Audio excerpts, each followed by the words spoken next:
JPSC civil services का result आ चुका है और लगातार हम अभ्यर्थियों के जो रिएक्शन है वो दिखा रहे हैं सफल अभ्यर्थियों को। लेकिन हमारे साथ डीएसपी विकास चंद्र श्रीवास्तव हैं। हम इनसे इसलिए बात कर रहे हैं क्योंकि ये सिर्फ डीएसपी नहीं है बल्कि छात्रों को अभ्यर्थियों को पढ़ाने का भी काम करते हैं। और एक बड़ी उपलब्धि ये है कि इनके पढ़ाए हुए जो अभ्यर्थी हैं 140 अभ्यर्थी जो है 342 जो पोस्ट थे उनमें से सफल हुए हैं। जुड़ते हैं, बात करते हैं। सर, हम पहले भी बात कर चुके हैं क्योंकि शुरुआत से आप जिस तरह से जुगाड़ टेक्नोलॉजी से पढ़ाते हुए आप यहाँ तक पहुँचे, हालांकि आपका उद्देश्य था छात्रों को कैसे जो है और पढ़ाया जा सके, कैसे सफल बनाए जितने भी एग्ज़ाम होते हैं। एक बड़ी उपलब्धि आपके लिए भी है, छात्रों के लिए तो है ही, क्योंकि 140 जो अभ्यर्थी हैं वो सफल हुए हैं और आपके पढ़ाए हुए सभी।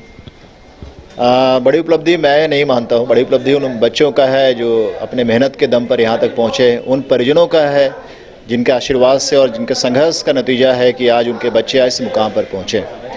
प्लस डीएसपी की पाठशाला की पूरी टीम का प्रयास है, कई प्रशासनिक पदाधिकारियों का अमूल्य योगदान है, क्योंकि उन्होंने नौकरी के बाद अपनी ड्यूटी के बाद का समय उन्होंने निकाला, रात का समय निकाला और उन्होंने अपना समय दिया।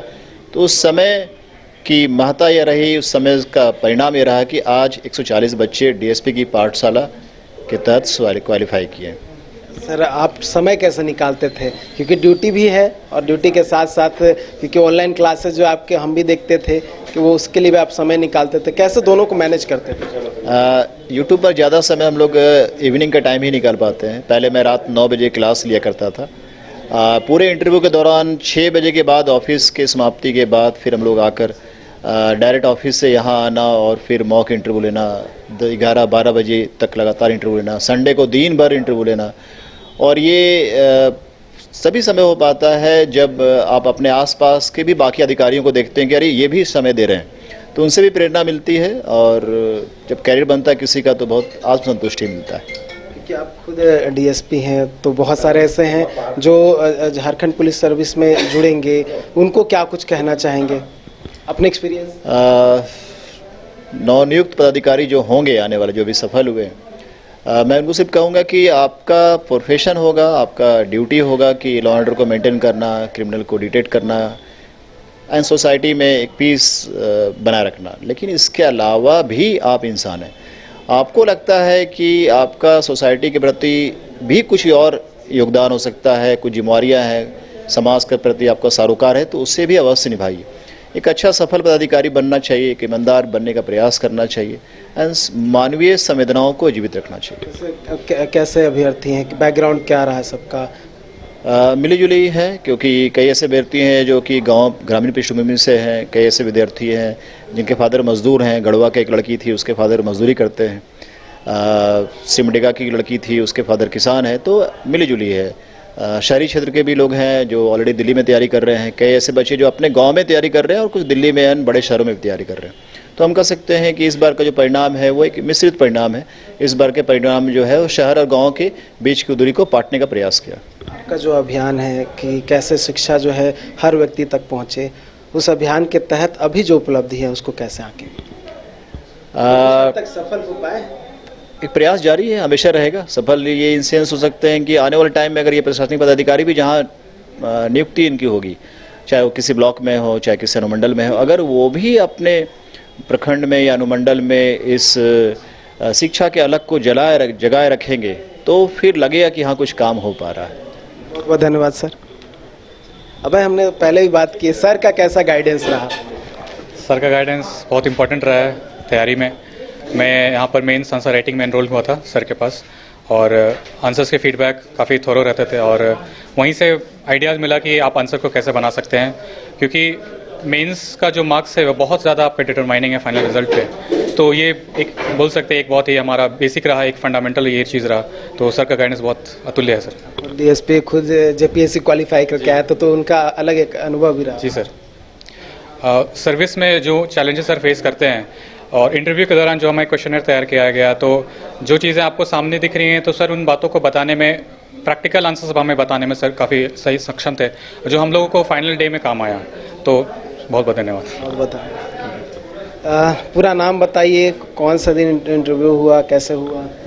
मेरा नाम पंकज राज है। मेरा इंटरव्यू 23 तारीख को हुआ था। एनिमा हंसदा मैडम के बोर्ड में मेरा इंटरव्यू था।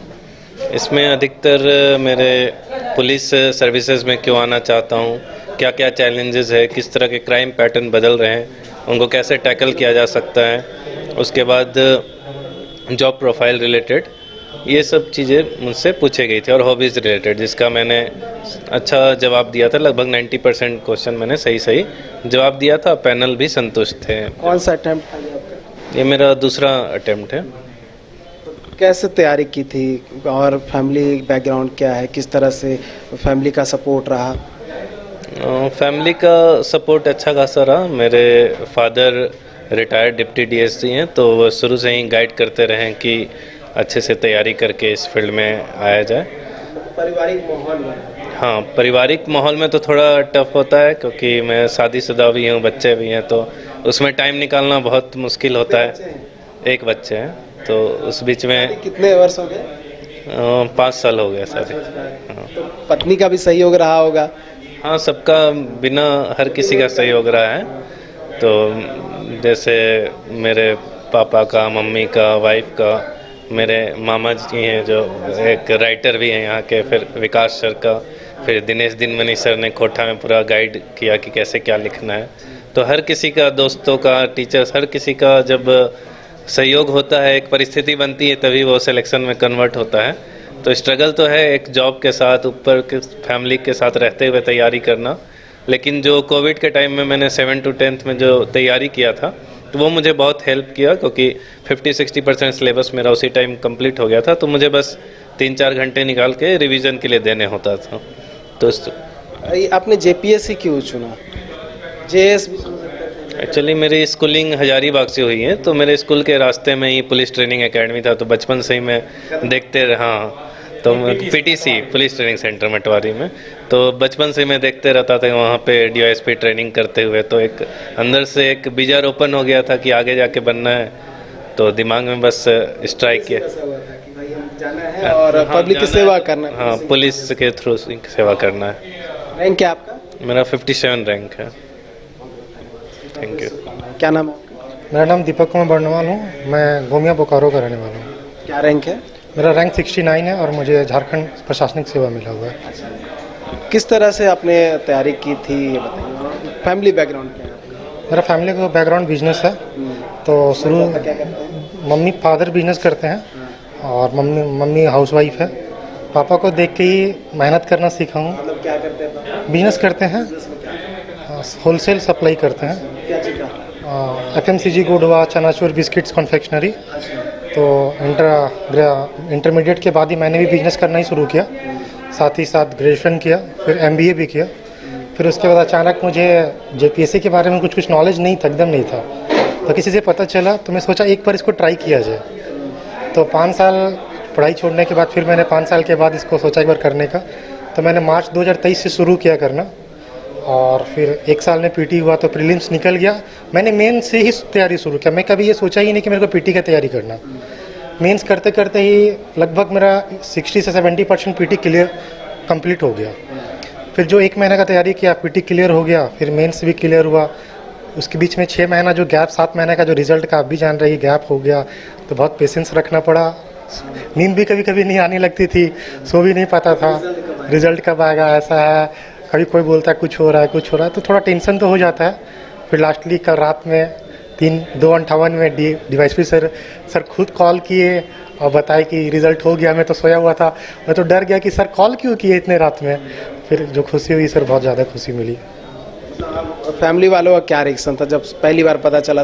जैसे आपका रिएक्शन तो आपने बताया कि DSP सर कॉल किए तो आपका एक्साइटमेंट अलग था, फैमिली वाले क्या एक्साइटमेंट? सर बताया तो फैमिली वाले भी बहुत खुश हो गए, क्योंकि सब तरफ से। मैं ही बताया था कि सुबह बताया? नहीं, मैं रात में ही बता दिया, सबको जगा दिया। फिर उन्होंने सारा फैमिली वाले को जगा दिया। और भी फिर उसके बाद और भी सारे जो सोसाइटी वाले हैं, बाकी वहाँ के जो BDO हैं, खुद हमारे MLA जो योगेंद्र महतो जो प्रोबेशन एक्साइज ऑफिसर हैं, वो खुद उन्होंने पापा को भी कॉल किया और बधाई दिया।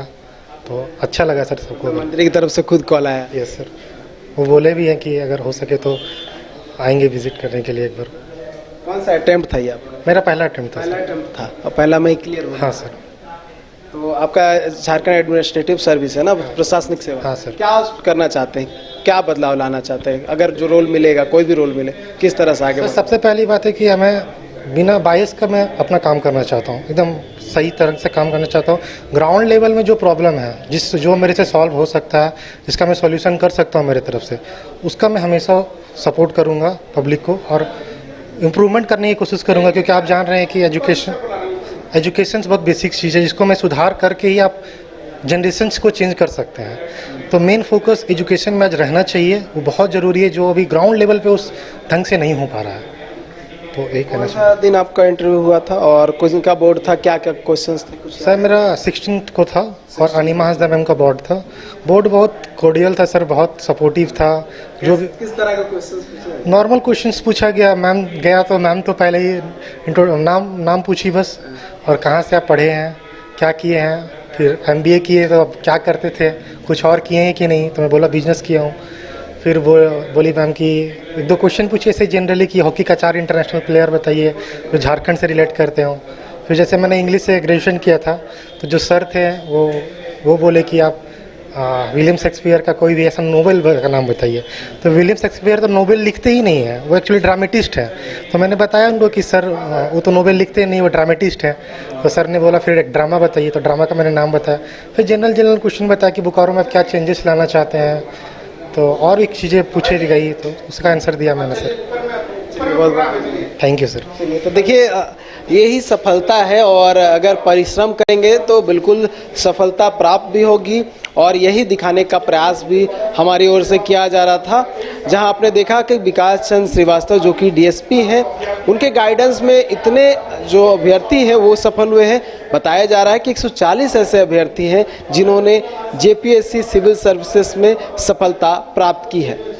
ऐसे DSP एक तरह से पूरे राज्य के लिए मिसाल तो है ही, साथ ही अगर बात करें तो दूसरे प्रदेश और देश भर के लिए उन अधिकारियों के लिए भी एक मिसाल पेश करते हैं। जो अधिकारी चाहते हैं कि सेवा करें, ना सिर्फ अपने जॉब के थ्रू बल्कि अलग से भी समय निकाल के वो राज्य की सेवा कर सकते हैं, छात्रों को, अभ्यर्थियों को पढ़ा सकते हैं, और किस तरह से उन्हें जॉब हाथ लगे इसके लिए भी प्रयास कर सकते हैं। तो इसी प्रयास था कि हम जो है दिखाने का प्रयास करें कि किस तरह से जो लोग हैं अपने समाज की भूमिका जो है, समाज को बढ़ाने में अपनी भूमिका दे रहे हैं, और कैसे समाज का उत्थान हो इसके लिए अपनी ओर से कार्य कर रहे हैं।